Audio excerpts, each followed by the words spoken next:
I enjoy the cramming, the pressure, the deadlines. Yes, when you enjoy the things you love to do in college, you will enjoy it more when you're in the real show. And you see, during my college years, it was always our hobby to be sitting in the corridors, viewing, and then I always love to go tambay to the Mascom lab and see my seniors, my juniors, and see how they do everything. And then when I was already in third year and fourth year, I was able to get the chance of the enjoyment, the fun. And I love to be a frustrated advertising student and a broadcasting student of Mrs. Castro, Miss Ramos, Mrs. Amadeo, and Miss Miss Janet. You know, it's always been very fun when these teachers or these professors tell you, you're so stupid, you don't know what you're doing. You enjoy those. Kasi ano yun eh, challenge yun eh, hamon para sa mga students who like ninyo, yes. Next question. What do you miss about? The same. What I did enjoy, I miss them. I miss my classmates, everyone. I miss Manu. What was the hardest or most challenging part? Well, I could say would be third year. That's the most challenging part, yes. Kasi dun nasukat yung pagiging magaling mong mag-manage sa oras. Kasi doon yung mga araw at panahon na sabay-sabay ang deadline. At sabay-sabay, at talaga nag-uusap sila na, March 14 deadline ko. Sige, March 15 ako. Ganun sila. Professors are friends. And they know kung ano kailangan nilang ipakita sa mga students nila. Yun. Tapos, challenging yung part na tatapusin ba namin yung course or hindi. Kasi, darating ka sa point na you'll be in the breakdown stage. Kasi, iisipin mo na, kaya ko pa ba to?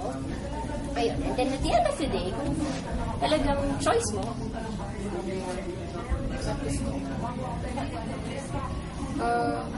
what can you say about our major teachers?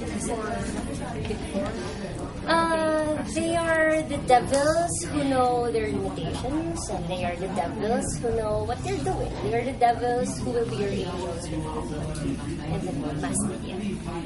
Kasi sila yung magiging inspirasyon mo to do forward. Kasi ngayon, na nandito ako, and the rest of the Luisians on cam or off-cam talents man sila, lagi naming pinag-uusapan na, uy, naalala mo ba yung ganito?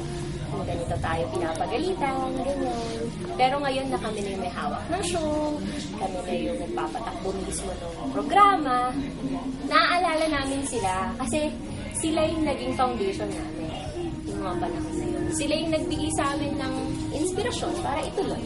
Kahit ganun sila, kailangan nyo sila at babalikan nyo sila pag dumating kayo sa punto na ganito, nandito na kayo.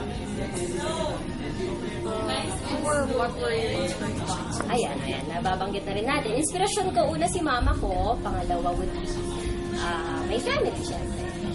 My relatives. And inspirasyon ko yung tatay ko, kahit ko siya nakita.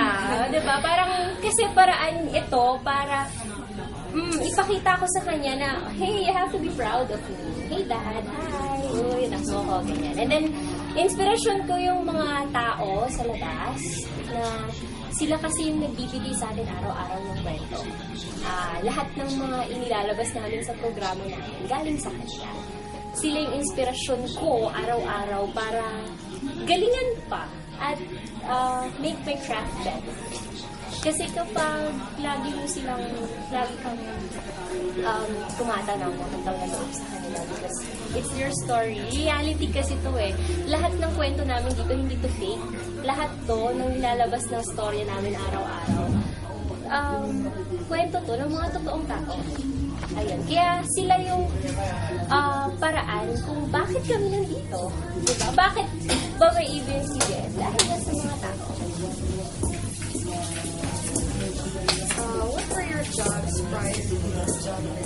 Bale, kasi nung third year ako, OJT days ko, nag-Sky Cable ako. Sky Community Channel. Doon ako nag-OJT. So, after ng OJT days ko, kinuha ko ng manager. Nagtrabaho ako sa kanila for 6 months. Pero dahil thesis ko na nung fourth year, medyo hindi ko na kaya. So, nag-stop ako sa Sky. Kasi, during Sky Days kasi actually, kahit na tinanggap na ako doon at tinanggap ko yung trabaho, wala akong